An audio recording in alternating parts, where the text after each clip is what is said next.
السلام عليكم ورحمة الله وبركاته. الحمد لله رب العالمين، الصلاة والسلام على رسوله الأمين وعلى آله وصحبه أجمعين. يا أيها الذين آمنوا اتقوا الله حق تقاته ولا تموتن إلا وأنتم مسلمون.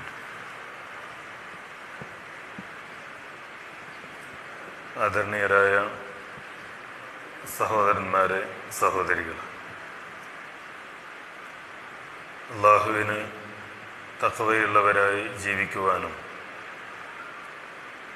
അല്ലാഹു സുബ്ഹാനഹു വ തആല ഇഷ്ടപ്പെടുന്ന മുസ്ലിമുകളായി മരണപ്പെടുവാനും നാം എല്ലാവരും എപ്പോഴും ശ്രമിക്കണം എന്നാദ്യമായി ഉണർത്തുകയാണ്. അല്ലാഹുവിന് തഖ്വയുള്ളവരായി തീരുക എന്ന ലക്ഷ്യത്തോടുകൂടി അല്ലാഹു നിശ്ചയിച്ചു തന്ന മാസത്തിലൂടെയാണ് നാം കടന്നു പോകുന്നത്. എന്താണ് വിശുദ്ധ റമളാനിൻ്റെ ലക്ഷ്യമെന്ന് റമളാനുമായി ബന്ധപ്പെട്ട ക്ലാസ്സുകളിൽ നിന്ന്, പ്രസംഗങ്ങളിൽ നിന്ന് വളരെ മുമ്പ് തന്നെ മനസ്സിലാക്കിയ ആളുകളാണ് നാം എല്ലാവരും. നോമ്പ് നിർബന്ധമാക്കിയതുമായി ബന്ധപ്പെട്ട് വിശുദ്ധ ഖുർആനിലൂടെ അല്ലാഹു സുബ്ഹാനഹു വ തആല പറയുകയും പഠിപ്പിക്കുകയും ചെയ്യുന്ന ഒരു കാര്യം,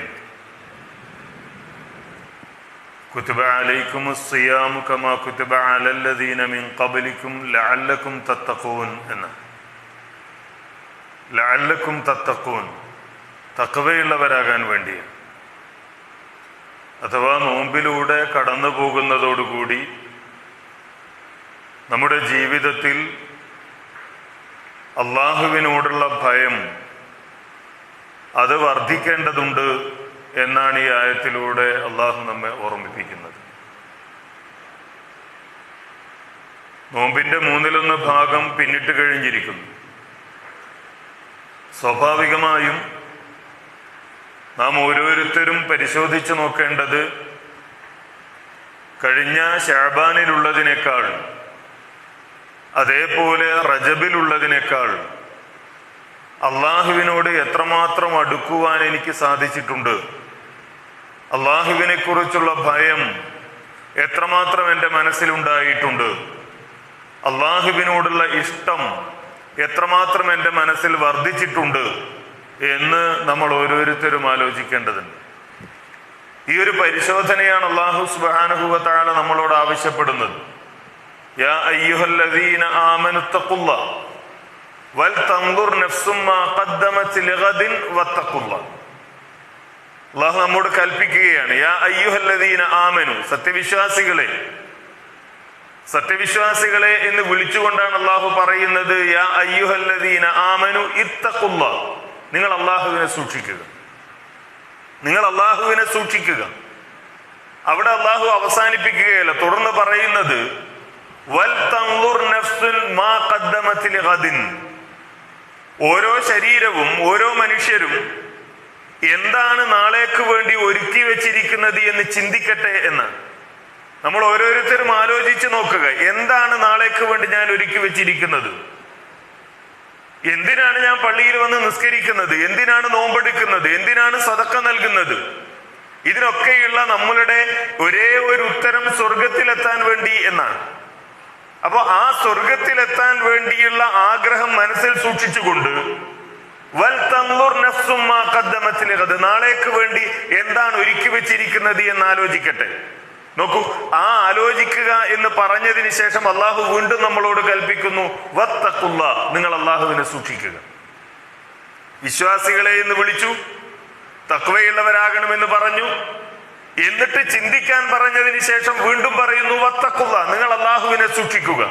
കാരണം അങ്ങനെ ഒരാലോചന നമ്മൾ നടത്തുമ്പോൾ ആരുടെ കൂടെയൊക്കെയാണ് നമുക്ക് സ്വർഗത്തിലെത്തേണ്ടത്?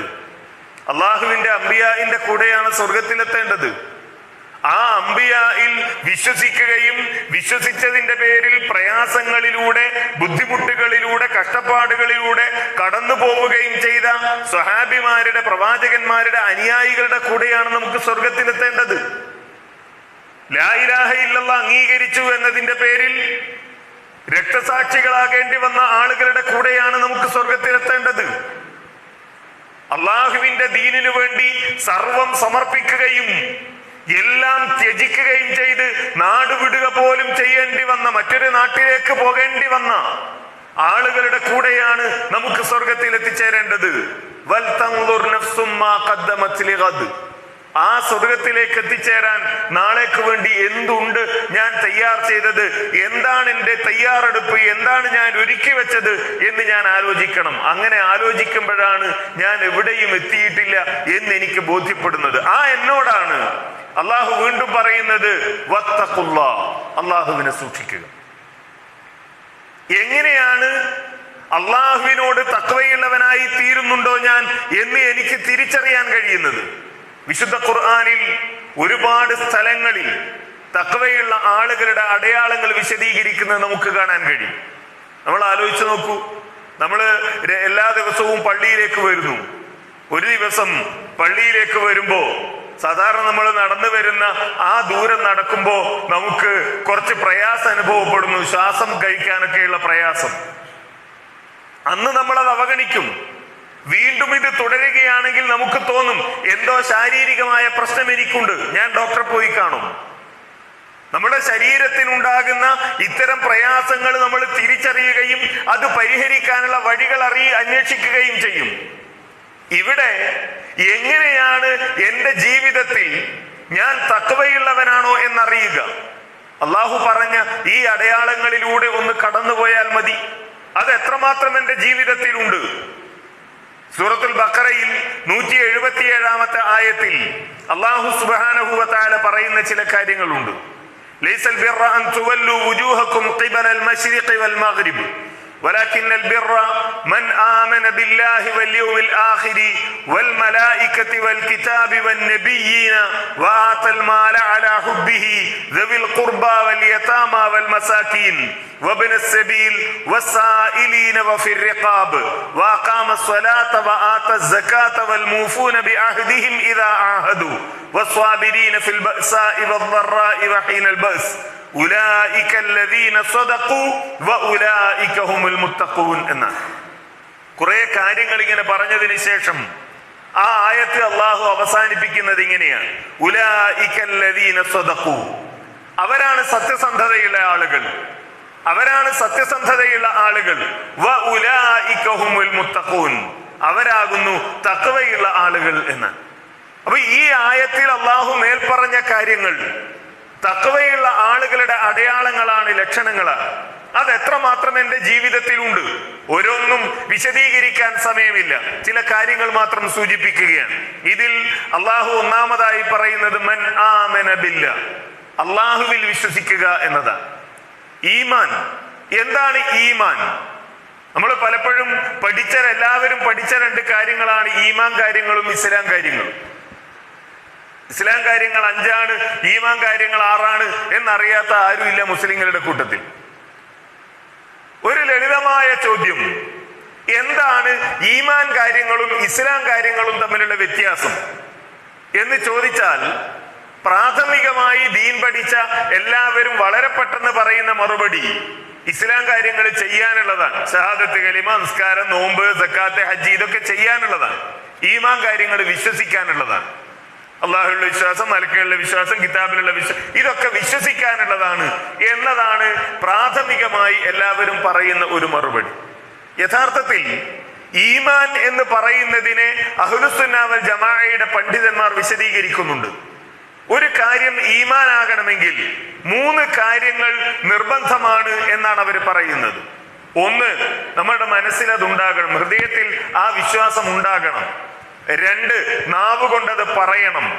3, നമ്മളുടെ പ്രവർത്തനങ്ങളിലൂടെ, നമ്മളുടെ അവയവങ്ങളിലൂടെ അത് പ്രകടമാകണം. ഈ മൂന്നെണ്ണം ഉണ്ടെങ്കിലേ ഒരു കാര്യം ഈമാനാണെന്ന് പറയാൻ പറ്റുകയുള്ളൂ. ഇവിടെ അള്ളാഹു പറയുന്നു മൻ ആമന ബില്ല, അള്ളാഹുവിൽ വിശ്വസിക്കണം.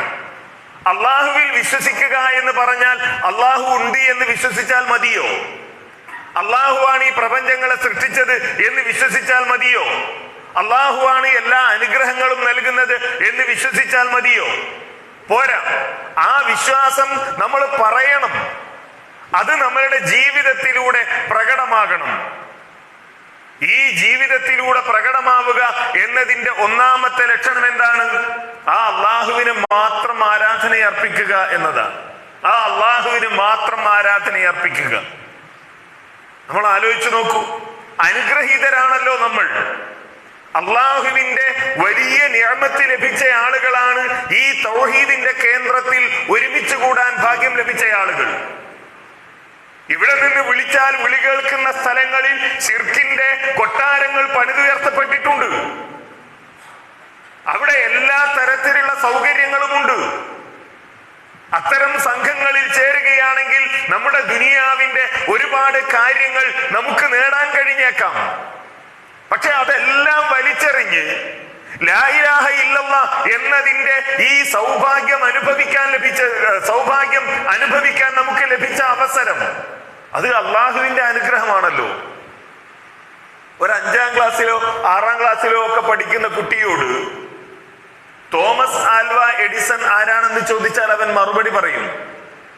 ഐസക് ന്യൂട്ടൻ ആരാണെന്ന് ചോദിച്ചാൽ അറിയാത്ത കുട്ടികൾ ലോകത്ത് എവിടെ ഉണ്ടാവില്ല, എല്ലാവർക്കും അറിയാം. അതുപോലെ നിരവധി ശാസ്ത്രജ്ഞന്മാർ, നിരവധി നേതാക്കന്മാർ.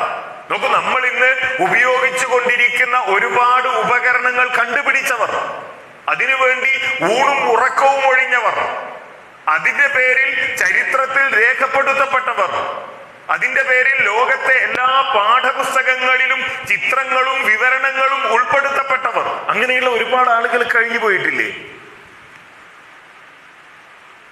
എനിക്ക് നിൽക്കാൻ ഒരു സ്ഥലവും ഇളക്കി മാറ്റാൻ ഒരു ഉത്തോലകവും തന്നാൽ, അഥവാ ഒരു സപ്പോർട്ട് ചെയ്യാൻ ഒരു സാധനവും തന്നാൽ, ഈ നിൽക്കുന്ന ഭൂമിയെ ഇന്നുള്ളയിടത്ത് നിന്ന് ഞാൻ ഇളക്കി മാറ്റി അപ്പുറത്തേക്ക് തരാം എന്ന് വരെ അഹങ്കാരത്തോടു കൂടി പറഞ്ഞ ശാസ്ത്രജ്ഞന്മാർ ഈ ലോകത്ത് കഴിഞ്ഞു പോയിട്ടുണ്ട്.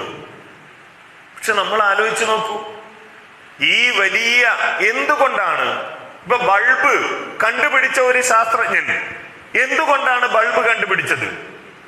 എന്താണ് അദ്ദേഹത്തെ ബൾബ് കണ്ടുപിടിക്കാൻ പ്രേരിപ്പിച്ചത്? ഒന്ന്, അതുവരെ ബൾബ് ലോകത്തില്ല എന്നതാണ്. അങ്ങനെ ഒന്നും ഇല്ലാത്തത് കൊണ്ടാണ് അദ്ദേഹത്തിന് അത് കണ്ടുപിടിക്കേണ്ടി വന്നത്.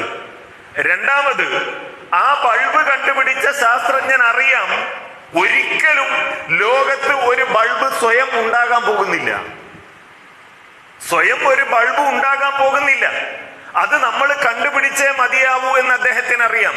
പക്ഷെ ഇത് കണ്ടുപിടിച്ച ശാസ്ത്രജ്ഞന് ഈ വലിയ പ്രപഞ്ചം, ഈ ലോകം, ഈ ഭൂമി, സൂര്യൻ, നക്ഷത്രങ്ങൾ, ഇതൊന്നും സ്വയം ഉണ്ടാകില്ല, ഇതിന്റെ പിന്നിൽ ഒരു സ്രഷ്ടാവ് ആവശ്യമാണ് എന്ന വളരെ ലളിതമായ, വളരെ ചെറിയ ഒരു യാഥാർത്ഥ്യം മനസ്സിലാക്കാൻ കഴിഞ്ഞില്ലല്ലോ.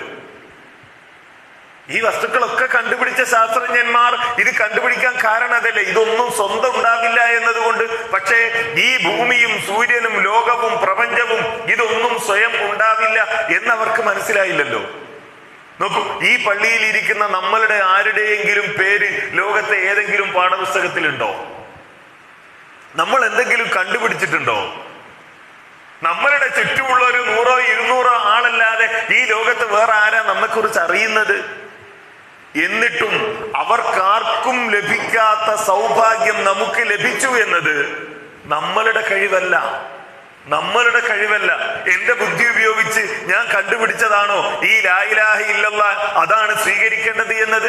എന്റെ ബുദ്ധി കൊണ്ടാണെങ്കിൽ എന്നെക്കാൾ ബുദ്ധിയുള്ളവർക്ക് അത് കണ്ടെത്താൻ കഴിയണമല്ലോ. അല്ല, അള്ളാഹുവിന്റെ അനുഗ്രഹമാണ്, അള്ളാഹുവിന്റെ അനുഗ്രഹമാണ്.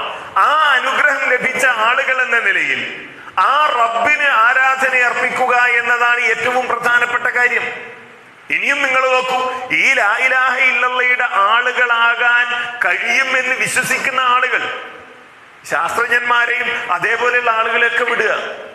എത്രയെത്ര പണ്ഡിതന്മാർ, വിശുദ്ധ ഖുർആൻ മനഃപ്പാഠമാക്കിയവർ, ഒരുപാട് തഫ്സീറുകൾ വായിച്ചവർ, ഹദീസ് ഗ്രന്ഥങ്ങൾ വായിച്ചു കൊണ്ടിരിക്കുന്നവർ, ആയിരക്കണക്കിന് ശിഷ്യന്മാരുള്ളവർ, മതസ്ഥാപനങ്ങൾ നടത്തിക്കൊണ്ടിരിക്കുന്നവർ, ഈ ആളുകൾക്ക് ഇത് മനസ്സിലാക്കാൻ കഴിഞ്ഞോ? ലാ ഇലാഹ ഇല്ലല്ലാഹ്.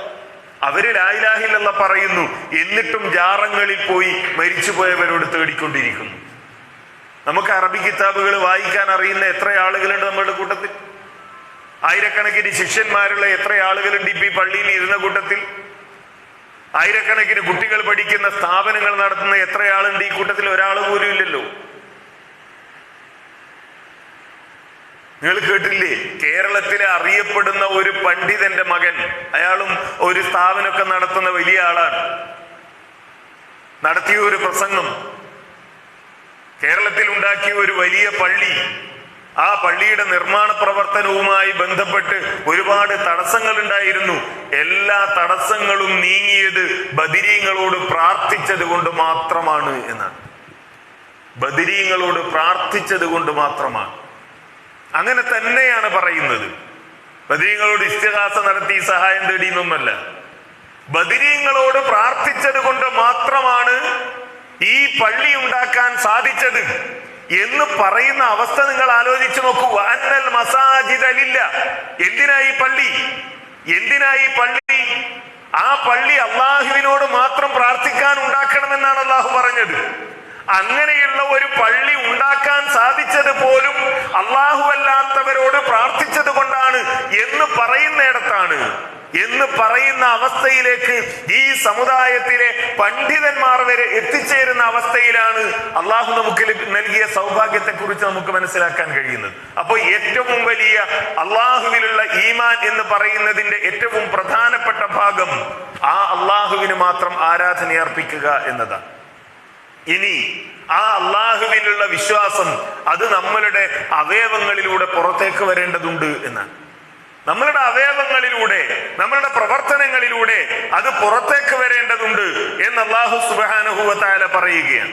നോക്കൂ, എങ്ങനെയാണ് നമ്മളുടെ പ്രവർത്തനങ്ങളിലൂടെ അത് പുറത്തേക്ക് വരുന്നത്? നമ്മുടെ ജീവിതത്തിൽ തെറ്റുകൾ ചെയ്യാൻ ഒരുങ്ങിയ ഒരുപാട് സന്ദർഭങ്ങളിൽ നിന്ന് നമ്മളത് ചെയ്യാതെ മാറിപ്പോന്നിട്ടുണ്ടാകുമല്ലോ.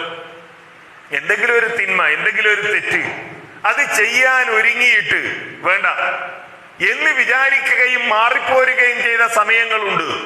എന്തിന്റെ പേരിലായിരിക്കാം അത്? ഇപ്പൊ ഞാൻ എന്റെ ഫോൺ എടുത്ത് കാണാൻ പാടില്ലാത്ത ഒരു സംഗതി കാണാൻ ഒരുങ്ങുന്നു, പെട്ടെന്ന് ഞാൻ ഫോൺ ഓഫ് ചെയ്യുന്നു. എന്തേ കാരണം? എന്റെ മാതാപിതാക്കളോ എന്റെ സഹോദരങ്ങളോ ഇനി അല്ലെങ്കിൽ എന്റെ ഭാര്യയോ മക്കളോ അവരാരെങ്കിലും എന്റെ റൂമിലേക്ക് കയറി വരികയാണ്. അപ്പൊ അവര് വരുമ്പോ ഞാനത് കാണാൻ പാടില്ല. എന്റെ ലാപ്ടോപ്പ് ഓൺ ചെയ്ത് ഞാൻ കാണാൻ പാടില്ലാത്ത ഒന്ന് കാണുമ്പോ എന്റെ മക്കൾ, എന്റെ ഭാര്യ റൂമിലേക്ക് വരുമ്പോ ഞാനത് അടച്ചു വെക്കുകയാണ്. ഞാനൊരു സ്ഥലത്ത് പോയി തെറ്റ് ചെയ്യാൻ ഒരുങ്ങുന്നു, അവിടെ എന്നെ അറിയുന്ന ആരും ഉണ്ടാവില്ല എന്ന് വിചാരിച്ചാണ് ഞാൻ പോകുന്നത്. പക്ഷെ പെട്ടെന്ന് ഞാൻ അവിടുന്ന് എന്റെ വണ്ടി തിരിച്ച് പോരുന്നു ആ തെറ്റിന് പോകാതെ. എന്തേ കാരണം? എന്നെ അറിയുന്ന, എന്നെ പരിചയമുള്ള ഒരാളെ അവിടെ യാദൃശ്ചികമായി ഞാൻ കാണുന്നു. അങ്ങനെ എത്രയോ സന്ദർഭങ്ങളിൽ ഞാൻ തെറ്റ് ചെയ്യാൻ ഒരുങ്ങിയിടത്ത് നിന്ന് ഞാൻ മാറിപ്പോന്നിട്ടുണ്ടാകാം. എന്റെ ഭാര്യയെ, എന്റെ മക്കളെ, എന്റെ മാതാപിതാക്കളെ, എന്റെ കൂട്ടുകാരെ, സഹോദരങ്ങളെ, എന്നെ പരിചയമുള്ള ആളുകളെ ഒക്കെ ഭയന്നുകൊണ്ട്. എന്നാൽ ജീവിതത്തിൽ എപ്പോഴെങ്കിലും അള്ളാഹുവിനെ ഓർമ്മിച്ചുകൊണ്ട്, അള്ളാഹുവിനെ ഭയന്നുകൊണ്ട്, അള്ളാഹുവിനെ സ്നേഹിച്ചുകൊണ്ട്, എനിക്ക് ഇതൊക്കെ തന്നത് എന്റെ അള്ളയല്ലേ, ഞാൻ അവരോട് ഇത് ചെയ്യാൻ പാടുണ്ടോ? എന്റെ ഈ ആരോഗ്യം, എന്റെ ഈ സമ്പത്ത്, എന്റെ ഈ സമയം, എന്റെ സൗകര്യം, ഇതൊക്കെ എനിക്ക് റബ്ബ് തന്നതാണല്ലോ. ആ റബ്ബിനോട് ഞാൻ എങ്ങനെ ധിക്കാരം കാണിക്കും എന്ന ഒരു ചിന്ത കൊണ്ട് എപ്പോഴെങ്കിലും നമുക്ക് ഒരു തിന്മയിൽ നിന്ന് മാറി നിൽക്കാൻ കഴിഞ്ഞിട്ടുണ്ടെങ്കിൽ അതിനെയാണ് തഖ്വ എന്ന് പറയുന്നത്. ആ തഖ്വയുള്ള ആളുകൾക്കാണ് വിശുദ്ധ ഖുർആനിൽ പലയിടങ്ങളിലായി അള്ളാഹു പറഞ്ഞിട്ടുണ്ടല്ലോ, അള്ളാഹുവിനെ സൂക്ഷിക്കുകയാണെങ്കിൽ യജ്അൽ ലഹു മഖ്റജ, അവർക്ക് അള്ളാഹു പ്രയാസങ്ങളിൽ നിന്നുള്ള ഇളവ് നൽകും, വിടവ് നൽകും, രക്ഷപ്പെടാനുള്ള വഴികൾ നൽകും എന്നൊക്കെ അള്ളാഹു പറഞ്ഞത് ആ തഖ്വയെ കുറിച്ചാണ്. നോക്കൂ, നബി സല്ലല്ലാഹു അലൈഹി വസല്ലമ പറഞ്ഞ ഒരു സംഭവം ഉണ്ടല്ലോ. 3 ആളുകൾ യാത്രക്കിടയിൽ ഒരു ഗുഹയിൽ അകപ്പെട്ടു പോവുകയാണ്. നല്ല കാറ്റും മഴയും, വലിയൊരു കല്ല് വന്ന് ഈ ഗുഹ അടഞ്ഞുപോയി. 3 പേരും തള്ളി നോക്കി, തള്ളി മാറ്റാനൊന്നും കഴിയുന്നില്ല. അവരവിടെ വെച്ച് അള്ളാഹുവിനോട് പ്രാർത്ഥിക്കുകയാണ്. ഓരോരുത്തരും അവരവർ ചെയ്ത സൽക്കർമ്മങ്ങൾ വെച്ചുകൊണ്ടുള്ള പ്രാർത്ഥന. ആ കൂട്ടത്തിൽ ഒരാൾ പറയാണ്, അല്ലാഹുമ്മ ഇൻ കുൻത തഅലമു അന്നി കുൻതു ഉഹിബ്ബു ഇംറഅതൻ മിൻ ബനാതി അമ്മി കഅശദ്ദി മാ യുഹിബ്ബു റജുലു അന്നിസാ. അല്ലാഹുവേ, ഞാനൊരു എൻ്റെ പിതൃ സഹോദരന്റെ മകളെ വല്ലാതെ സ്നേഹിച്ചു പോയിരുന്നു, വല്ലാതെ ഇഷ്ടപ്പെട്ടിരുന്നു ഞാൻ അവളെ. ഒരു ആണ് എത്രമാത്രം ഒരു പെണ്ണിനെ സ്നേഹിക്കുമോ പ്രണയിക്കുമോ അത്രമാത്രം ഞാൻ അവളെ സ്നേഹിച്ചു പോയിരുന്നു. അങ്ങനെ അവളിൽ നിന്ന് തെറ്റായ ചില കാര്യങ്ങൾ ഉണ്ടാകണം എന്ന് ഞാൻ ആഗ്രഹിക്കുകയും ചെയ്തു. പക്ഷേ ആ പെൺകുട്ടി അതിന് തയ്യാറായില്ല. മറ്റൊരു ഹദീസിൽ കൃത്യമായി തന്നെ പറയുന്നത് കാണാൻ കഴിയും. ആ സമയത്ത് അവൾക്കൊരു പ്രയാസം വന്നു. അവൾക്കൊരു പ്രയാസം വന്നു. അവൾ എന്റെ അടുക്കൽ സഹായം തേടി വന്നു. ഞാൻ അവൾക്ക് ആ 120 ദീനാർ സഹായം നൽകി. പക്ഷെ സഹായം നൽകാൻ ഞാൻ വെച്ച വ്യവസ്ഥ എന്റെ ഇച്ഛക്ക്, എന്റെ ഇഷ്ടത്തിന്, എന്റെ താല്പര്യത്തിന് അവൾ വിധേയാകണം എന്നാണ്. വേറെ നിവൃത്തിയൊന്നും ഇല്ലാത്തത് കൊണ്ട് ആ പെൺകുട്ടി അതിന് തയ്യാറായി. അങ്ങനെ ഏറ്റവും വലിയ ഒരു തിന്മ ചെയ്യാനുള്ള എല്ലാ തയ്യാറെടുപ്പുകളും പൂർത്തിയായി. ആ സമയത്ത് ഈ പെൺകുട്ടി എന്നോട് പറഞ്ഞു, ഇത്തഖില്ല വലാ തഫുല്ലൽ ഖാതമ ഇല്ലാ ബിഹഖി. ഇത്തഖില്ല, നീ അല്ലാഹുവിനെ സൂക്ഷിക്കുക, നീ അല്ലാഹുവിനെ സൂക്ഷിക്കുക. നിനക്ക് അവകാശമില്ലാത്ത കാര്യം നീ ചെയ്യാൻ പാടില്ല എന്ന് ഈ പെൺകുട്ടി പറഞ്ഞപ്പോ ഇയാൾ പറയുന്നു, ഫഖുംതു വതറക്തുഹ. അല്ലാഹുവേ, ഈ പെൺകുട്ടി അത് പറഞ്ഞപ്പോ ഞാൻ ആ തിന്മയിൽ നിന്ന് വിട്ടുനിന്നു, ഞാൻ അവളെ ഒഴിവാക്കി. ഇത് നിന്നെ മാത്രം പേടിച്ചുകൊണ്ടാണ്, നിന്നെ മാത്രം പേടിച്ചുകൊണ്ടാണ്. അല്ലാഹുവേ, ഇതൊരു സൽക്കർമ്മമായി നീ സ്വീകരിക്കണേ എന്ന് പറഞ്ഞുകൊണ്ടാണ് ഇദ്ദേഹം അല്ലാഹുവിനോട് പ്രാർത്ഥിക്കുന്നത്. അല്ലാഹു ആ പ്രാർത്ഥന സ്വീകരിക്കുകയും ഗുഹാമുഖത്തിൽ നിന്ന് കല്ല് അല്പം മാറുകയും ചെയ്തു എന്നാണ്.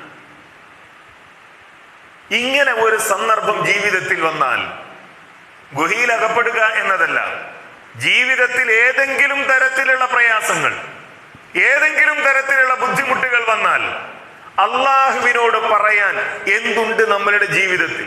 നിസ്കാരം എല്ലാരും നിസ്കരിക്കുന്നത്, നോമ്പ് എല്ലാരും നോമ്പെടുക്കുന്നത്, ഞാൻ നിസ്കരിച്ചിട്ടുണ്ട്, ഞാൻ നോമ്പെടുത്തിട്ടുണ്ട് എന്നതിനപ്പുറത്ത് അള്ളാഹുവിനോട് പറയാൻ എന്റെ ജീവിതത്തിൽ റബ്ബേ നിന്നെ മാത്രം ഭയപ്പെട്ടുകൊണ്ടാണ്. അങ്ങനെയാണല്ലോ ഇവര് പ്രാർത്ഥിക്കുന്നത്.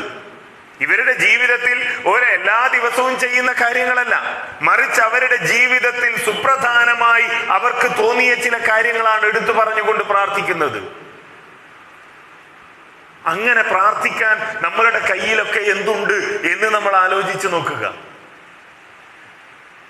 ഈ ഒരു വിശ്വാസം, ഈ ഒരു ബോധം അള്ളാഹുവിനെ കുറിച്ചുണ്ടാവുക എന്നതാണ്. ഇതെല്ലാം ഇവിടെ ഈ ആയത്തിൽ അല്ലാഹു സുബ്ഹാനഹു വ തആല പറഞ്ഞതൊക്കെ പരസ്പരം ബന്ധപ്പെട്ട് നിൽക്കുന്നതാണ്. അള്ളാഹുവിലുള്ള വിശ്വാസം, പരലോകത്തിലുള്ള വിശ്വാസം, അതേപോലെ തന്നെ മലക്കുകളിലുള്ള വിശ്വാസം, കിതാബിലുള്ള വിശ്വാസം, എല്ലാം പരസ്പരം ബന്ധപ്പെട്ട് നിൽക്കുന്നതായി നമുക്ക് കാണാൻ കഴിയും. ഈ തിന്മയിൽ നിന്ന് വിട്ടുനിൽക്കാൻ അയാളെ പ്രേരിപ്പിച്ചത് അള്ളാഹുവിനോടുള്ള തഖ്വയാണ്. അതേപോലെ തന്നെ പരലോകത്ത് രക്ഷപ്പെടണമെന്ന ചിന്തയാണ്. നമ്മൾ നോക്ക്, ഇങ്ങനെ നമ്മളുടെ ജീവിതത്തിൽ അള്ളാഹുവിനെ ഭയപ്പെട്ടുകൊണ്ട് തിന്മയിൽ നിന്ന് മാറാൻ, പരലോകം ആഗ്രഹിച്ചുകൊണ്ട് തിന്മയിൽ നിന്ന് മാറാൻ, മലക്കുകളിൽ വിശ്വസിക്കുന്ന ആളുകളാണല്ലോ നമ്മൾ. എല്ലാവരും മലക്കുകളിൽ വിശ്വസിക്കുന്നവരാണ്. ഉള്ളതും ഇല്ലാത്തതുമായ കുറെ മലക്കുകളുടെ പേരുകളൊക്കെ പഠിച്ചു വെച്ച ആളുകളുമാണ്. പക്ഷേ ഈ മലക്കുകളിലുള്ള വിശ്വാസം ഉണ്ടോ എന്ന് ചോദിച്ചാൽ ഉണ്ട് എന്നതല്ലാതെ ആ വിശ്വാസം കാരണം നമ്മളുടെ ജീവിതത്തിന്റെ പ്രവർത്തനങ്ങളെ ക്രമീകരിക്കാൻ നമുക്ക് കഴിയും? നമ്മൾ കളവ് പറയുന്നു, നമുക്കറിയാം നമ്മൾ പറയുന്ന കാര്യങ്ങളൊക്കെ രേഖപ്പെടുത്താൻ മലക്കുകളുണ്ട്. നമ്മൾ കളവ് പറയാറില്ലേ? എന്നെങ്കിലും മലക്കുകളുള്ള വിശ്വാസം കൊണ്ട് ഈ കളവ് പറയാതിരുന്നിട്ടുണ്ടോ? നമ്മള് നേരത്തെ പറഞ്ഞതുപോലെ ആരുമില്ലാത്ത സ്ഥലങ്ങളിൽ ആരുമില്ല, നമ്മൾ തെറ്റ് ചെയ്യുന്നു. പക്ഷെ ആരുമില്ലാത്ത സ്ഥലങ്ങളിലും നമ്മൾ നോക്കൂ, ഈ CCTV വ്യാപിച്ചിരിക്കുന്ന ഒരു ലോകത്താണ് നമ്മൾ ജീവിക്കുന്നത്. ആരുമില്ലാത്ത സ്ഥലങ്ങളിലും ഈ CCTV ഉണ്ടാകും എന്ന ഒരു ധാരണ നമ്മളുടെയൊക്കെ മനസ്സിലില്ലേ? ഒന്ന് മൂത്രമൊഴിക്കാൻ വേണ്ടി പോകുമ്പോ, ഇനി അല്ലെങ്കിൽ നമ്മൾ ഉടുത്തിരിക്കുന്ന തുണി ഒന്ന് അഴിച്ചൊടുക്കാൻ ഒരുങ്ങുമ്പോ അവിടെ എങ്ങാൻ CCTV ക്യാമറ ഉണ്ടോ എന്ന് പരിശോധിക്കേണ്ട അവസ്ഥയിലല്ലേ നമ്മളുള്ളത്? എന്നാൽ നമ്മോടൊപ്പം നമ്മളുടെ കർമ്മങ്ങൾ എഴുതി വെക്കാൻ, നമ്മളുടെ വാക്കുകൾ, നമ്മളുടെ പ്രവർത്തനങ്ങൾ, ഇതൊക്കെ എഴുതി വെക്കാൻ അള്ളാഹു ചുമതലപ്പെടുത്തിയിരിക്കുന്ന മലക്കുകളുണ്ട്. ആ മലക്കുകൾ ഉണ്ട് എന്ന വിശ്വാസം പോരാ, പിന്നെയോ ആ വിശ്വാസം എന്റെ പ്രവർത്തനത്തെ ക്രമീകരിക്കണം. അത് എന്റെ അവയവങ്ങളിലൂടെ പ്രകടമാകണം. എങ്ങനെയാണത് പ്രകടമാവുക? അത് പ്രകടമാകണമെങ്കിൽ ആ മലക്കുകളുണ്ട് എന്ന ബോധത്തോടെ തിന്മയിൽ നിന്ന് വിട്ടുനിൽക്കാൻ എനിക്ക് സാധിക്കണം. പരലോകത്തിലുള്ള വിശ്വാസം അതാണ്. നോക്കൂ, നമുക്കറിയാവുന്ന ഒരു സംഭവം ഉണ്ടല്ലോ. ഒരിക്കൽ നബി സല്ലല്ലാഹു അലൈഹി വസല്ലമയുടെ സദസ്സിലേക്ക് ഒരു സഹാബി കടന്നു വരികയാണ്. എന്നിട്ട് പറഞ്ഞു, ത്വഹിർനി യാ റസൂലല്ലാഹ് ത്വഹിർനി, അല്ലാഹുവിന്റെ റസൂലേ എന്നെ ഒന്ന് ശുദ്ധീകരിക്കൂ, അല്ലാഹുവിന്റെ റസൂലേ എന്നെ ഒന്ന് ശുദ്ധീകരിക്കൂ.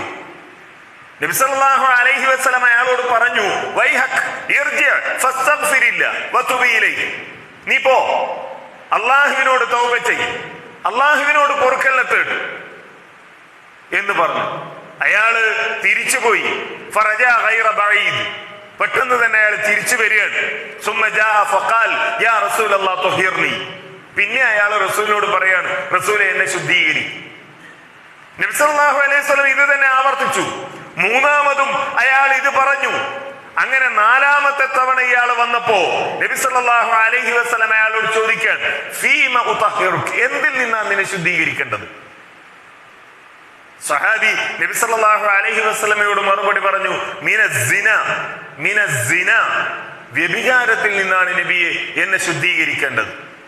നബി സല്ലല്ലാഹു അലൈഹി വസല്ലം കൂടിയിരിക്കുന്ന സഹാബികളോട് ചോദിച്ചു, അബിഹി ജുനൂൻ, ഇയാൾക്ക് ഭ്രാന്തുണ്ടോ? ഇയാൾക്ക് ഭ്രാന്ത് ആയിട്ടുണ്ടോ? സഹാബികൾ പറഞ്ഞു, ഇല്ല നബിയെ, അയാൾക്ക് ഭ്രാന്തൊന്നും ഇല്ലല്ലോ. ഫഖാൽ അശരിബ ഖംറ, ഇയാൾ കള്ളു കുടിച്ചിട്ടുണ്ടോ?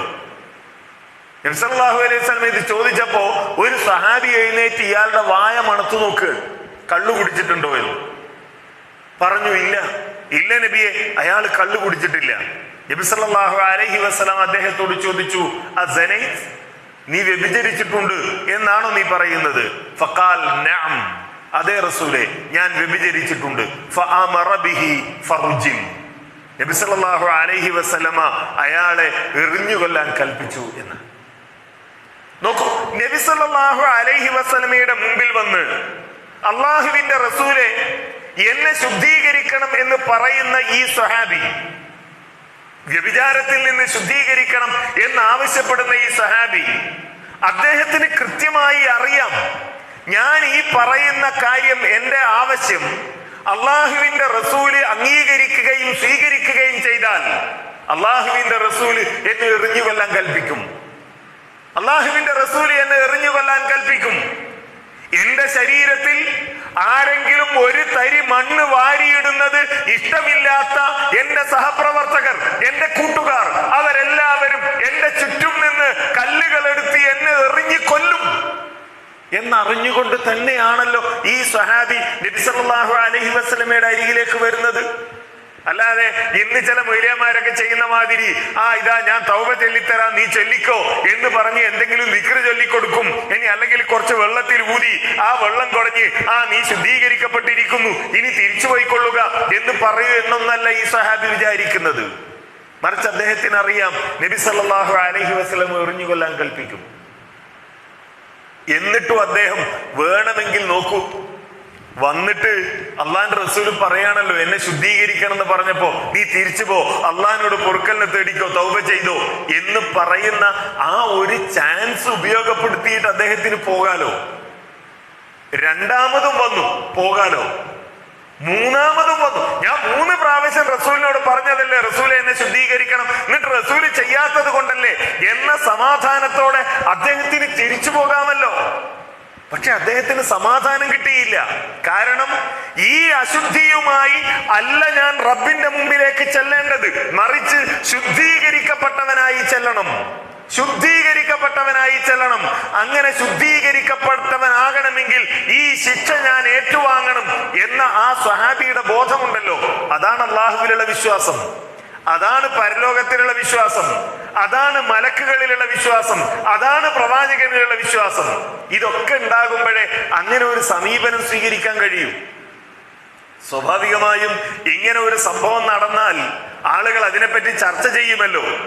അങ്ങനെ ഒരു ദിവസം നബി സല്ലല്ലാഹു അലൈഹി വസല്ലം പള്ളിയിലേക്ക് ചെല്ലുകയാണ്. അപ്പൊ അവിടെ ആളുകൾ ഇങ്ങനെ ഇരുന്നു കൊണ്ടുള്ള ചർച്ച.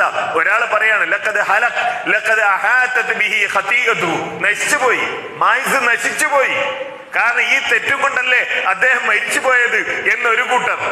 അങ്ങനെ പലരും അതൊന്നല്ല, അദ്ദേഹത്തിന്റെ തൗബ വലിയ തൗബയാണ് എന്ന് വേറൊരു കൂട്ടർ.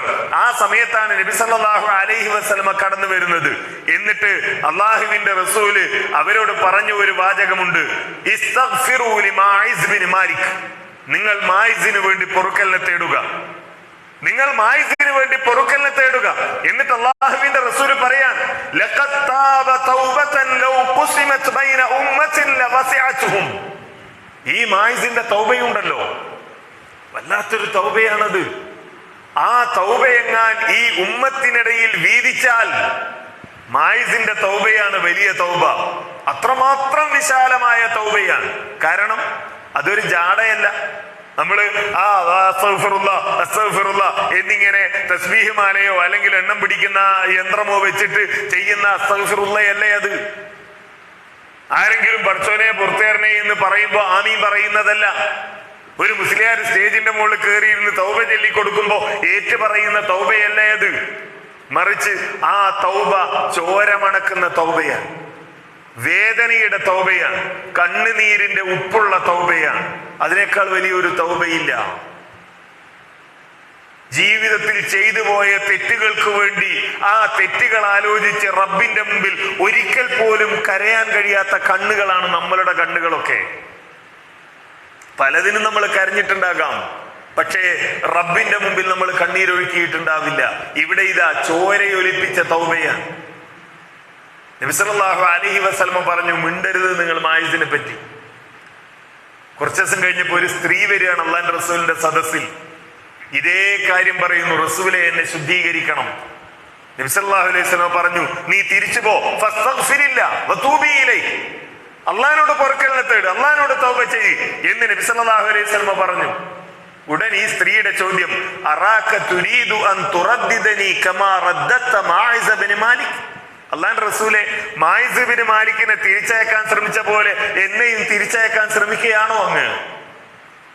അവിടെയുള്ള സഹാബികൾ ആരോ അള്ളാഹുവിന്റെ റസൂലിനോട് പറഞ്ഞു, അള്ളാഹുവിന്റെ റസൂലെ ഇത് മായിസിന്റെ കൂടെ വ്യഭിചരിച്ച സ്ത്രീയാണ്, അവര് ഗർഭിണിയാണ്, വ്യഭിചരിച്ച സ്ത്രീയാണ്, ഗർഭിണിയാണ്.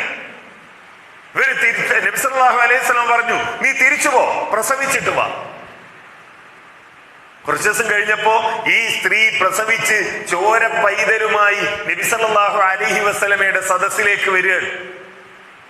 ഈ ചോര കുഞ്ഞുമായി വരികയാണ്.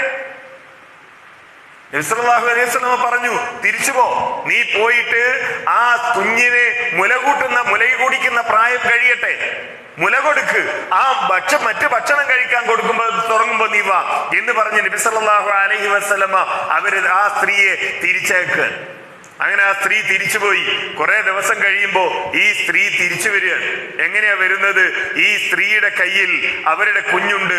ആ കുഞ്ഞിന്റെ കയ്യിൽ ആ ഒരു കഷ്ണം പത്തിരിയും, ഒരു ചെറിയ കഷ്ണം പത്തിരി ആ കുഞ്ഞിന്റെ കയ്യിലുണ്ട്. എന്തിന്? നബി സല്ലല്ലാഹു അലൈഹി വസല്ലമയെ ബോധ്യപ്പെടുത്താൻ തന്റെ കുഞ്ഞ് ഭക്ഷണം കഴിക്കാൻ തുടങ്ങി. എന്തിന്? തന്റെ കുഞ്ഞ് ഭക്ഷണം കഴിക്കാൻ തുടങ്ങിയാൽ മദീനയിലെ ഏറ്റവും വലിയൊരു പണക്കാരനെ കൊണ്ട് ഈ പെണ്ണിനെ വിവാഹം കഴിപ്പിക്കും എന്ന ഓഫർ എങ്ങാനുണ്ടോ? ഇല്ല. പിന്നെ എന്താ ചെയ്യാൻ പോകുന്നത്? മായിസ് റളിയല്ലാഹു അൻഹുവിനെ ചെയ്തതുപോലെ ഈ സ്ത്രീയെയും എറിഞ്ഞുകൊല്ലും.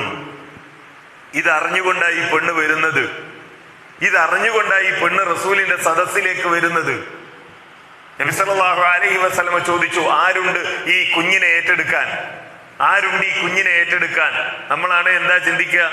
വ്യഭിചാരത്തിൽ ഉണ്ടായ ഒരു കുഞ്ഞ് എന്തിനതിനെ ഏറ്റെടുത്ത് മാനം കടണം എന്നാണ് നമ്മൾ ചിന്തിക്കുക. ഒരു സഹാബി പറഞ്ഞു, അല്ലാഹുവിന്റെ റസൂലേ ഞാൻ ഏറ്റെടുക്കാം. കുഞ്ഞിനെ അയാളെ ഏൽപ്പിച്ചു. ഈ സ്ത്രീയെ എറിഞ്ഞു കൊല്ലാൻ പറഞ്ഞു. എറിഞ്ഞു കൊല്ലുകയാണ്. ഹദീസിൽ കാണാം, ഖാലിദ് ബിൻ വലീദ് റളിയല്ലാഹു അൻഹു, നമുക്കെല്ലാവർക്കും സുപരിചിതമാണ് ആ പേര്. ഖാലിദ് ബിൻ വലീദ് റളിയല്ലാഹു അൻഹു ഒരു വലിയ കല്ലെടുത്ത് ഈ സ്ത്രീയുടെ ശരീരത്തിലേക്ക് ആഞ്ഞെറിഞ്ഞു. അവരുടെ ശരീരം പൊട്ടിയിട്ട് അല്പം രക്തം ഖാലിദ് റളിയല്ലാഹു അൻഹുവിന്റെ വസ്ത്രത്തിലേക്ക് തെറിച്ചു. അങ്ങനെ വസ്ത്രത്തിലേക്ക് തെറിച്ചപ്പോ ഫസബ്ബഹ, ഒരു മോശമായ വാക്ക് ഖാലിദ് റളിയല്ലാഹു അൻഹുവിന്റെ നാവിൽ നിന്ന് വന്നു. കാരണം വ്യഭിചരിച്ച പെണ്ണാണ്, അള്ളാഹുവിന്റെ റസൂൽ എറിഞ്ഞുകൊല്ലാൻ കൽപ്പിച്ച പെണ്ണാണ്. അവരുടെ ശരീരത്തിൽ നിന്നാണല്ലോ ഈ ചോര തന്റെ വസ്ത്രത്തിലേക്ക് തെറിച്ചത് എന്ന ഒരു വിഷമം, ഒരു മോശമായ വാക്ക് വന്നു. ഫസമിഅ നബിയ്യു സല്ലല്ലാഹു അലൈഹി വസല്ലം സബ്ബഹു, അള്ളാഹുവിന്റെ റസൂല് ഈ സ്ത്രീയെ ഖാലിദ് റളിയല്ലാഹു അൻഹു ആക്ഷേപിച്ചത് കേട്ടു. ഫഖാൽ മഹ് യാ ഖാലിദ്, ഖാലിദെ മിണ്ടരുത്, ഖാലിദെ മിണ്ടരുത്, ലാ തസുബ്ബഹ, അവളെ നീ കുറ്റം പറയരുത് ഖാലിദ്. ഫവല്ലദീ നഫ്സി ബിയദിഹി ലഖദ് താബത് തൗബതൻ ലൗ താബഹാ സാഹിബു മക്സിൻ ലഗ്ഫറ ലഹു. ഈ സ്ത്രീ അവരുടെ തൗബയുണ്ടല്ലോ, മറ്റൊരു ഹദീസിൽ കാണാം, അവരുടെ തൗബ ഈ മദീനയിലെ മുഴുവൻ ആളുകൾക്കിടയിലും വീതിച്ചാൽ അതാണ് ഖാലിദെ ഏറ്റവും വലിയ തൗബ, അത്രമാത്രം വിശാലമായ തൗബയാണ് എന്ന് പറഞ്ഞത്. എന്താണ് ഇതിനൊക്കെ ഇവരെ പ്രേരിപ്പിച്ചത് എന്ന് മാഇസ് റളിയല്ലാഹു അൻഹുവിനെയും ഈ ഗാമിദിയ ഗോത്രത്തിൽപ്പെട്ട സ്ത്രീയെയും ഒക്കെ ഇതിന് പ്രേരിപ്പിച്ചത് അതാണ് അള്ളാഹുവിലുള്ള വിശ്വാസം എന്ന് പറയുന്നത്. ഇവരോടൊക്കെ താരതമ്യം ചെയ്യുമ്പോഴാണ് നമ്മളുടെയൊക്കെ വിശ്വാസം എവിടെ നിൽക്കുന്നു എന്ന് നമുക്ക് ബോധ്യപ്പെടുന്നത്, എവിടെ നിൽക്കുന്നു എന്ന് നമുക്ക് മനസ്സിലാവുന്നത് അവിടെയാണ്. അള്ളാഹുവിലുള്ള വിശ്വാസവും പരലോകത്തിലുള്ള വിശ്വാസവും മലക്കുകളിലുള്ള വിശ്വാസവും ഞാൻ പറഞ്ഞല്ലോ, ഇതെല്ലാം പരസ്പരം ബന്ധപ്പെട്ട് നിൽക്കുന്നതാണ്. നമ്മൾ ആലോചിച്ച് നോക്കുക, എത്രമാത്രം ഉണ്ട് എന്റെ വിശ്വാസം. വേറൊന്ന് ഇവിടെ പറയുന്നത് കിതാബിലുള്ള വിശ്വാസമാണ്. വിശുദ്ധ ഖുർആൻ എടുക്കുക നാം. എന്താ ഖുർആനിലുള്ള നമ്മുടെ വിശ്വാസം? വിശ്വാസം ഉണ്ടോ? ഉണ്ട്. ഖുർആൻ അള്ളാഹ് ഇറക്കിയതാണ്, നബി സല്ലല്ലാഹു അലൈഹി വസല്ലം ഇറക്കിയതാണ്. ഒരു സംശയവും നമുക്ക് ആർക്കും ആ കാര്യത്തിലില്ല. പക്ഷേ നമ്മളുടെ ജീവിതത്തിന് വഴികാട്ടിയായി ഈ ഖുർആൻ മാറിയിട്ടുണ്ടോ? അള്ളാഹു പറയുന്നുണ്ട് ഖുർആനെ കുറിച്ച്, ലൗ അൻസൽനാ ഹാദൽ ഖുർആന അലാ ജബലിൻ ലറഅയ്തഹു ഖാശിഅൻ മുതസദ്ദിഅൻ മിൻ ഖശിയത്തില്ലാഹ്. ഒരു മലയുടെ മുകളിലാണ് ഈ ഖുർആനിനെ നാം ഇറക്കിയിരുന്നതെങ്കിൽ അള്ളാഹുവിനെ കുറിച്ച് ഭയപ്പെട്ട് ആ മല വിറച്ചു പോകുമായിരുന്നു എന്നാണ്. മല ബുദ്ധിയുള്ള ഒരു സാധനമല്ല, ചിന്തിക്കാൻ കഴിയുന്ന ഒരു സാധനമല്ല. ആ മല പോലും വിറച്ചു പോകുമായിരുന്നു എന്നാണ്. എന്തിനു പറ്റിയായി പറയുന്നത്? ഈ ഖുർആനെ പറ്റിയാണ്. നമ്മളുടെ കയ്യിലുള്ള, നമ്മളുടെ വീട്ടിലുള്ള, നമ്മളുടെ പള്ളിയിലുള്ള, നമ്മളുടെ മൊബൈലിൽ വിവിധ ആപ്പുകളായുള്ള ഈ ഖുർആനിനെ കുറിച്ചാണ് അള്ളാഹ് പറയുന്നത്. പ്രിയപ്പെട്ടവരെ, നമ്മളൊന്ന് ആലോചിച്ചു നോക്കുക. വിശുദ്ധ ഖുർആൻ എത്രയോ തവണ നമ്മൾ പാരായണം ചെയ്തല്ലോ. നേരത്തെ പറഞ്ഞതുപോലെ ഖുർആനിലെ ഈ ആയത്ത് എന്നെ സ്വാധീനിച്ചിട്ടുണ്ട് എന്ന് പറയാൻ എനിക്ക് കഴിയോ? ഈ ആയത്താണ് എന്നെ വെളിച്ചം കാണിച്ചത്, ആ തിന്മ ചെയ്യാതിരിക്കാൻ എനിക്ക് വഴികാട്ടിയായത് അതാണ്, അള്ളാഹുവിലേക്ക് എന്നെ അടുപ്പിച്ചത് ഈ ഖുർആനാണ് എന്ന് നമുക്ക് പറയാൻ കഴിയുന്നുവെങ്കിൽ അതാണ് തഖ്വ. അതാണ് തഖ്വ. നോക്കൂ, നമ്മൾ പലപ്പോഴും ഞാൻ നേരത്തെ പറഞ്ഞതുപോലെ കരഞ്ഞിട്ടില്ലേ ജീവിതത്തിൽ? കഥകൾ വായിച്ച് കരഞ്ഞു പോയിട്ടില്ലേ? നമ്മള് നോവലുകൾ വായിച്ച് കരഞ്ഞു പോയിട്ടില്ലേ? നമ്മുടെ സമൂഹത്തിൽ സിനിമകൾ കണ്ട്, സീരിയലുകൾ കണ്ട്, ആരുടെയെങ്കിലുമൊക്കെ അഭിനയങ്ങൾ കണ്ട് കരയുന്നവരില്ലേ? ഉണ്ടല്ലോ. ഇനി ലോകത്തിന്റെ ഏതെങ്കിലും ഒരു ഭാഗത്ത് നടക്കുന്ന ചില വാർത്തകൾ കേട്ട് യാഥാർത്ഥ്യമായത് തന്നെ നമ്മൾ കരഞ്ഞു പോകുന്നില്ലേ? ചില ആളുകൾ കഥകൾ പറയുന്നത് കേട്ട് നമ്മൾ കരഞ്ഞു പോകുന്നില്ലേ? സിനിമ കണ്ട് കരയുന്ന, നോവല് കണ്ട് കരയുന്ന എല്ലാ ആളുകൾക്കും അറിയാവുന്ന ഒരു വസ്തുത എന്താ? ഒരു സിനിമയിൽ അഭിനയിക്കുന്ന ഒരാൾ, അയാൾ അഭിനയിക്കുന്നത് ആരോ എഴുതിയ ഒരു കഥയുടെ അടിസ്ഥാനത്തിലാണ്. ഏതോ ഒരു സംവിധായകൻ, ഡയറക്ടർ പറഞ്ഞു കൊടുക്കുന്ന അനുസരിച്ചാണ്. ഒരിക്കലും അത് അയാളുടെ ജീവിതവുമായി ബന്ധപ്പെട്ടതല്ല എന്ന് സിനിമ കാണുന്ന മുഴുവൻ ആളുകൾക്കും അറിയാം. അത് അഭിനയമാണ്. എന്നിട്ട് പോലും കരഞ്ഞു പോകുന്ന മനുഷ്യർ, എന്തെങ്കിലും നമ്മുമായി ബന്ധമില്ലാത്ത വാർത്തകൾ കേട്ടാൽ പോലും കരഞ്ഞു പോകുന്ന നമ്മൾ, വിശുദ്ധ ഖുർആനിലെ ഏതെങ്കിലും ഒരു ആയത്തിലൂടെ കടന്നുപോയിട്ട് നമ്മൾ കരഞ്ഞിട്ടുണ്ടോ? കരഞ്ഞു പോയിട്ടുണ്ടോ? ഉണ്ടെങ്കിൽ അതാണ് തഖ്വ എന്ന് പറയുന്നത്. അല്ലാതെ വലിയ വേഷവിധാനങ്ങളോ അതല്ലെങ്കിൽ ആളുകളെ അമ്പരപ്പിക്കുന്ന എന്തെങ്കിലും കാര്യങ്ങളോ അല്ല. ഇതാണ് തഖ്വ. അങ്ങനെയുണ്ടെങ്കിൽ നമുക്ക് പറയാൻ കഴിയും അള്ളാഹുവിന്റെ അനുഗ്രഹം നമുക്ക് ലഭിച്ചിട്ടുണ്ട്. ആ തഖ്വ നമ്മളുടെ ജീവിതത്തിൽ ഉണ്ടായിട്ടുണ്ട്, നമുക്ക് അള്ളാഹുവിന്റെ അനുഗ്രഹം ഉണ്ടായിട്ടുണ്ട് എന്ന് നമുക്ക് പറയാൻ കഴിയും. അതല്ല മറ്റെന്തൊക്കെയോ വായിക്കുന്നത് പോലെ എല്ലാ തിരക്കുകൾക്കുമിടയിൽ അല്ലെ, ചില ആളുകളെയൊക്കെ കാണാൻ കഴിയും. റമദാനിന് പള്ളിയിൽ വന്നിരുന്ന് ഖുർആൻ പാരായണം ചെയ്യുന്നുണ്ടാകും, അതിനിടയിൽ ഫോൺ വരുന്നു, അത് അറ്റൻഡ് ചെയ്യുന്നു, അതിനിടയിൽ ഇങ്ങനെ ഓതിപ്പോകുന്നു എന്നതിനപ്പുറത്ത് നബി സല്ലല്ലാഹു അലൈഹി വസല്ലമയുടെ സ്വഹാബികളുടെ ഒക്കെ ഖുർആൻ പാരായണത്തെ കുറിച്ച് പറയുന്ന ഹദീസുകളിൽ കാണാൻ കഴിയും. അവരുടെ നെഞ്ചിൻ കൂടിനുള്ളിൽ നിന്ന് വെള്ളം തിളക്കുന്നത് പോലെയുള്ള ശബ്ദം കേൾക്കുമായിരുന്നു എന്നാണ്. അത്രയേറെ മനസ്സിലേക്ക് അവർ വിശുദ്ധ ഖുർആനിനെ സ്വീകരിച്ചിരുന്നു. അങ്ങനെ സ്വീകരിച്ചുകൊണ്ട് നമുക്ക് ഖുർആൻ പാരായണം ചെയ്യാൻ കഴിഞ്ഞാൽ അതാണ് പ്രിയപ്പെട്ടവരെ തഖ്വ എന്ന് അല്ലാഹു സുബ്ഹാനഹു വ തആല പറയുന്നത്. ആ ഒരു തഖ്വയാണ് നമ്മുടെ ജീവിതത്തിൽ ഉണ്ടാകേണ്ടത്. ഇനി നോക്കൂ, മറ്റൊന്ന് പറയുന്നത് പ്രവാചകന്മാരുള്ള വിശ്വാസമാണ്. നബി സല്ലല്ലാഹു അലൈഹി വസല്ലമയുടെ വിശ്വാസം, അള്ളാഹുവിന്റെ റസൂലിൽ വിശ്വസിക്കുന്നവരാണ് നമ്മൾ. എന്താണ് ആ വിശ്വാസം? നബി ഉണ്ട് എന്ന് വിശ്വസിച്ചാൽ പോരാ, മക്കയിൽ ജനിച്ചു എന്ന് വിശ്വസിച്ചാൽ പോരാ, മദീനയിൽ വഫാത്തായി എന്ന് വിശ്വസിച്ചാൽ പോരാ, 40 വയസ്സിൽ നുബുവത്ത് കിട്ടി എന്ന് വിശ്വസിച്ചാൽ പോരാ. അതിനപ്പുറത്ത് ആ നബി സല്ലല്ലാഹു അലൈഹി വസല്ലമ പറഞ്ഞത് ജീവിതത്തിൽ പകർത്താൻ കഴിയണം. അങ്ങനെ ജീവിതത്തിൽ പകർത്താൻ കഴിഞ്ഞ വേറൊന്നും എനിക്ക് വേണ്ട. ഫലാ വറബ്ബിക ലാ യുഹക്കിമൂക ലാ യുമിനൂന ഹത്താ യുഹക്കിമൂക ഫീമാ ശജറ ബൈനഹും. നബി സല്ലല്ലാഹു അലൈഹി വസല്ലം ഒരു കാര്യം പറഞ്ഞാൽ അത് ശരി, എനിക്കത് മതി എന്ന് പറയാൻ സുമ്മ ലാ യജിദൂ ഫീ അൻഫുസിഹിം ഹറജം മിമ്മാ ഖളൈത്. അള്ളാഹുവിന്റെ റസൂല് പറഞ്ഞ ചെയ്താൽ മാത്രം പോരാ, പിന്നെയോ അതിന്റെ പേരിൽ പ്രയാസം ഉണ്ടാവും. ഇപ്പോ അള്ളാഹുവിന്റെ റസൂല് വലത് കൈ കൊണ്ട് കുടിക്കാൻ പറഞ്ഞു. നമ്മൾ നമ്മുടെ വീട്ടിൽ നിന്നാണെങ്കിൽ കുടിക്കും, പുറത്തുനിന്നോ അതിപ്പോ ഒരു പ്രയാസല്ലേ. നബി സല്ലല്ലാഹു അലൈഹി വസല്ലം വലത് കൈ കൊണ്ട് കുടിക്കാൻ പറഞ്ഞത് ഒരു ഭാരമായി തോന്നുന്നു ആളുകൾക്ക്. അള്ളാഹുവിന്റെ റസൂല് താടി നീട്ടാൻ പറഞ്ഞത് ഒരു ഭാരമായി തോന്നുന്നു ആളുകൾക്ക്. അള്ളാഹിന്റെ റസൂല് ചെയ്യാൻ പറഞ്ഞ സുന്നത്തുകൾ ഭാരമായി തോന്നുന്നു ആളുകൾക്ക്. അള്ളാഹിന്റെ റസൂല് പറഞ്ഞ പലതും ജീവിതത്തിൽ നിന്ന് മാറ്റി നിർത്തുന്നു ആളുകൾ.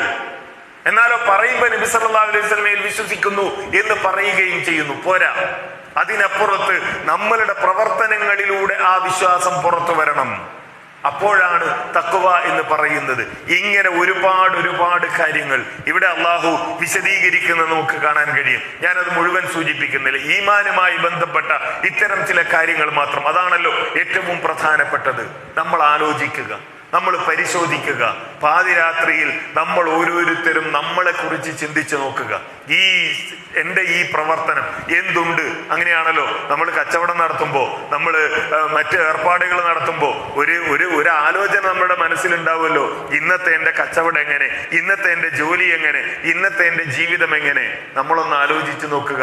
ഇന്നത്തെ എൻ്റെ ഈമാൻ എങ്ങനെ, ഇന്നത്തെ എൻ്റെ തഖ്വ എങ്ങനെ, എൻ്റെ നിസ്കാരം എങ്ങനെ, എൻ്റെ നോമ്പെങ്ങനെ, ഇന്നത്തെ എൻ്റെ നിസ്കാരത്തിൽ ഞാൻ എന്താ ചിന്തിച്ചത്, ഇന്നത്തെ എൻ്റെ പ്രാർത്ഥനകൾ എങ്ങനെ, ഇന്നത്തെ എൻ്റെ ആരാധനകൾ എങ്ങനെ, ഏതൊക്കെ അള്ളാഹു സ്വീകരിക്കുന്നതുണ്ടാകും. നമുക്കറിയാലോ, വേറൊരാൾക്കും അറിയില്ല. ഞാനിവിടെ വന്നു നിസ്കരിച്ചു, എൻ്റെ നിസ്കാരം എന്തിനായിരുന്നു എന്ന്. നിങ്ങൾ ആരും ഇല്ലെങ്കിൽ, ആരും ഇല്ലാത്ത ഒരു സ്ഥലത്തായിരുന്നു ഞാനെങ്കിൽ ഞാൻ നിസ്കരിക്കുമായിരുന്നോ എന്ന്, ഞാൻ നോമ്പെടുക്കുമായിരുന്നോ എന്ന് നിങ്ങൾ ആരെക്കാളും നന്നായി അറിയുന്നവൻ ഞാനാണല്ലോ. മറ്റു മനുഷ്യന്മാർക്കൊക്കെ അറിയുന്നതിനേക്കാൾ എനിക്കറിയാലോ. ഞാൻ നിങ്ങളുടെ മുമ്പിൽ നിന്ന് ഖുർആൻ പാരായണം ചെയ്യുന്നു. നിങ്ങൾ ആരും ഇല്ലാത്ത ഒരു സ്ഥലത്താണെങ്കിൽ ഞാനത് പാരായണം ചെയ്യുമോ ഇല്ലേ എന്ന് എനിക്കാണല്ലോ അറിയാവുന്നത്. ഞാൻ എന്നെ ഒന്ന് വിലയിരുത്തുക. വൽ തൻദുർ നഫ്സുൻ മാ ഖദ്ദമത് ലിഗദിൻ.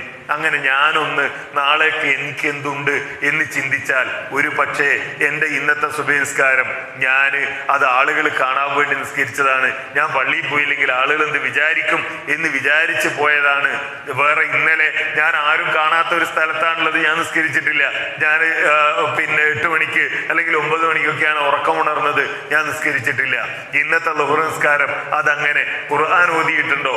ഓതിയിട്ടുണ്ട്. പക്ഷെ എന്തിനാ ഓതിയത്? പള്ളിയിൽ കയറി എല്ലാവരുടെ കയ്യിലും ഖുർആൻ ഉണ്ട്, അപ്പൊ ഞാൻ മാത്രം ഖുർആൻ ഓതാതിരുന്നാൽ എന്താ, മോശമല്ലേ എന്ന് വിചാരിച്ചാണ് ഞാൻ ഖുർആൻ ഓതിയത് എന്ന് എനിക്ക് തിരിച്ചറിയാൻ കഴിയും. ഞാൻ ഒരിക്കലും സുന്നത്ത് നിസ്കരിക്കാറില്ല. ഇന്ന് എൻ്റെ ഒപ്പം ഉണ്ടായിരുന്ന ആൾ സുന്നത്ത് നിസ്കരിച്ചതുകൊണ്ട് ഞാൻ നിസ്കരിക്കേണ്ടി വന്നു. ഇങ്ങനെ ഓരോന്നും ഞാനങ്ങ് പരിശോധിച്ചു നോക്കിയാൽ എനിക്ക് ചിലപ്പോൾ ബോധ്യപ്പെടും, ഇന്ന് ഞാൻ ചെയ്തതൊന്നും അള്ളാഹുവിന് വേണ്ടിയല്ല. അള്ളാഹു അത്തരം ദൗർഭാഗ്യവാന്മാരുടെ കൂട്ടത്തിൽ നിന്ന് നമ്മെ കാത്തുരക്ഷിക്കുമാറാകട്ടെ. അള്ളാഹുവിന് വേണ്ടി അമലുകൾ ചെയ്യുന്ന, അള്ളാഹുവിന്റെ തൃപ്തി ലഭിക്കാൻ അമലുകൾ ചെയ്യുന്ന സൽവൃത്തരുടെ കൂട്ടത്തിൽ അള്ളാഹു നമ്മെ ഉൾപ്പെടുത്തുമാറാകട്ടെ. അങ്ങനെ ഒരു പരിശോധന നടത്തുമ്പോഴാണ് അള്ളാഹിന്റെ രണ്ടാമത്തെ കൽപ്പന നമ്മളുടെ ചെവിയിൽ അലക്കുക. വത്തഖുല്ലാ, നിങ്ങൾ അള്ളാഹുവിനെ സൂക്ഷിക്കുക. ആ കോലത്തിൽ, ആ രൂപത്തിൽ അള്ളാഹുവിന് തഖ്വയുള്ളവരായി നമ്മളുടെ ജീവിതത്തെ ക്രമീകരിക്കാൻ നാം ശ്രമിക്കുക. അള്ളാഹു അനുഗ്രഹിക്കുമാറാകട്ടെ. ഈ റമദാൻ നമ്മളുടെ പാപങ്ങൾ പൊറുക്കപ്പെടാനുള്ള റമദാനാണ്. നമുക്ക് അള്ളാഹുവിനോട് എല്ലാം പറയാനുള്ള റമദാനാണ്. നോക്കൂ, റമദാനിന്റെ തുടക്കത്തിൽ നമ്മോടൊപ്പം ഉണ്ടായിരുന്ന ആളുകൾ പലരും ഇന്ന് നമ്മോടൊപ്പം ഇല്ല. നമുക്കറിയാം, നമ്മുടെ കൂട്ടുകാരുടെ മക്കൾ ഒക്കെ മരണപ്പെട്ടവരുണ്ട്. എത്രയോ മയ്യത്തുകൾക്ക് മുകളിൽ നമ്മൾ മണ്ണ് വാരിയിട്ടിട്ടുണ്ട് ഈ റമദാനിൽ. കഴിഞ്ഞ റമദാനിലുള്ള പലരും ഈ റമദാനിൽ നമ്മളോടൊപ്പം ഇല്ല. ഈ റമദാൻ നമ്മളുടേത് പൂർത്തിയാകുമോ എന്ന് നമുക്ക് ആർക്കും അറിയില്ല. ഇന്ന് ഈ നോമ്പ് തുറക്കാൻ നമ്മൾ എത്ര ആളുകൾ ഉണ്ടാകും എന്നും നമുക്കറിയില്ല. ഈ ലഭിച്ച സമയം അത് അള്ളാഹുവിൻ്റെ മുമ്പിൽ നമ്മളുടെ മനസ്സ് തുറന്നു വെക്കാൻ നമ്മൾ ഉപയോഗിക്കുക. ഏറ്റവും പ്രധാനമായത് പൊറുക്കലിനെ തേടുക എന്നത് തന്നെയാണ്. രണ്ടാമത്തേത്, നമ്മൾ ചെയ്ത അമലുകൾ സ്വീകരിക്കാൻ അള്ളാഹുവിനോട് പ്രാർത്ഥിക്കുക എന്നതാണ്. നോക്കൂ, രാത്രിയുടെ 1/3 സമയം ബാക്കിയുണ്ടാകുമ്പോൾ അള്ളാഹു 1-ാം ആകാശത്തേക്ക് ഇറങ്ങാൻ, എന്നിട്ട് ചോദിക്കാൻ, ആരാ എന്നോട് ചോദിക്കുന്നത്, ഞാൻ നൽകാൻ തയ്യാറാണ്. ആരാ എന്നോട് പ്രാർത്ഥിക്കുന്നത്, ഞാൻ ഉത്തരം ചെയ്യാൻ തയ്യാറാണ്. ആരാണ് എന്നോട് പൊറുക്കലിനെ തേടുന്നത്, ഞാൻ പുറത്തു കൊടുക്കാൻ തയ്യാറാണ്. ആരാ ഈ പറയുന്നത്? അള്ളാഹു. നോക്കൂ, മംഗലാപുരം ടൗണിലുള്ള, സിറ്റിയിലുള്ള ഒരു 4-5 സൂപ്പർ മാർക്കറ്റുകൾ, ഹൈപ്പർ മാർക്കറ്റുകൾ ഇന്ന് ഒരു ഓഫർ പ്രഖ്യാപിക്കുന്നു എന്ന് വിചാരിക്കുക. ഇന്ന് രാത്രി 8 മണി മുതൽ രാത്രി 11 മണി വരെ വമ്പൻ ഓഫറുകൾ എല്ലാ ഉൽപ്പന്നങ്ങൾക്കും. 1 കിലോ 1700-2000 രൂപ വിലയുള്ള ഈത്തപ്പഴം, അതിന്റെ ഒരു ബോക്സ് 500 രൂപക്കാണ്. 5 കിലോയുടെ ബോക്സ് 500 രൂപക്ക് നൽകുന്നു. 2000 രൂപയുടെ ഷർട്ട് 1000 രൂപക്കോ 500 രൂപക്കോ നൽകുന്നു.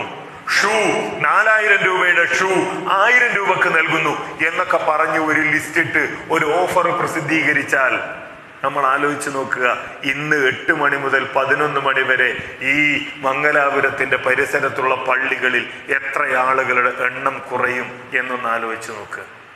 എത്ര ആളുകൾ ഉണ്ടാകും പള്ളിയിൽ? എല്ലാ തിരക്കുകളും ഈ ഹൈപ്പർ മാർക്കറ്റുകളുടെ, സൂപ്പർ മാർക്കറ്റുകളുടെ മുമ്പിലാകും. ഇതാ സർവ്വലോക രക്ഷിതാവായ റബ്ബിന്റെ ഓഫർ. രാത്രിയുടെ 1/3 സമയം ബാക്കിയുണ്ടാവുമ്പോൾ ഒരിക്കലല്ല, എല്ലാ ദിവസവും ആ റബ്ബ് പറയാണ് നമ്മളോട്, നിങ്ങൾ ചോദിച്ചോ ഞാൻ തരാം, നിങ്ങൾ ദുആയിരുന്നോളൂ ഞാൻ ഉത്തരം നൽകാം, നിങ്ങൾ പൊറുക്കലിനെ തേടിക്കോളൂ ഞാൻ പൊറുത്തു തരാം. സത്യത്തിൽ ഇതൊക്കെ ഒന്നാണല്ലോ, അള്ളാഹിനോട് ദുആ ചെയ്യാന്നുള്ളത് തന്നെയാണല്ലോ. പക്ഷെ 3-3 റബ്ബ് പറയുന്നത്. നമ്മൾ അത്താഴത്തിനൊക്കെ എഴുന്നേൽക്കുന്ന സമയമാണത്. റബ്ബിന്റെ മുമ്പിൽ കൈ ഉയർത്തി ആ റബ്ബിനോട് നമ്മൾ പ്രാർത്ഥിക്കുക, കണ്ണുനീരൊഴുക്കി പ്രാർത്ഥിക്കുക. അല്ലാഹു സുബ്ഹാനഹു വ തആല നമ്മളുടെ പാപങ്ങൾ പുറത്തു തരുമാറാകട്ടെ. അല്ലാഹുവേ, അറിഞ്ഞും അറിയാതെയും ഞങ്ങളിൽ നിന്ന് സംഭവിച്ചു പോയ പാപങ്ങൾ നീ പുറത്തു തരണമേ റഹ്മാനെ. പാപമോചിതരായി നിന്റെ സ്വർഗത്തിൽ പ്രവേശിക്കുന്ന യഥാർത്ഥ തഖ്വയുള്ളവരുടെ കൂട്ടത്തിൽ നീ ഞങ്ങൾ ഉൾപ്പെടുത്തണമേ റഹ്മാനെ. അല്ലാഹുവേ, നിന്റെ കൽപ്പനക്ക് വിരുദ്ധമായി പ്രവർത്തിച്ചു എന്നതിന്റെ പേരിൽ നീ ഞങ്ങളെ ഈ ദുനിയാവിലും പരലോകത്തും ശിക്ഷയ്ക്ക് വിധേയരാക്കരുതേ റഹ്മാനെ. റബ്ബന ആതിനാ ഫിദ്ദുനിയ ഹസന വഫിൽ ആഖിറതി ഹസന വഖിനാ അദാബന്നാർ. റബ്ബന തഖബ്ബൽ മിന്നാ ഇന്നക അൻതസ് സമീഉൽ അലീം വതുബ് അലൈനാ ഇന്നക അൻതത് തവ്വാബുർ റഹീം. വൽഹംദുലില്ലാഹി റബ്ബിൽ ആലമീൻ. അസ്സലാമു അലൈക്കും.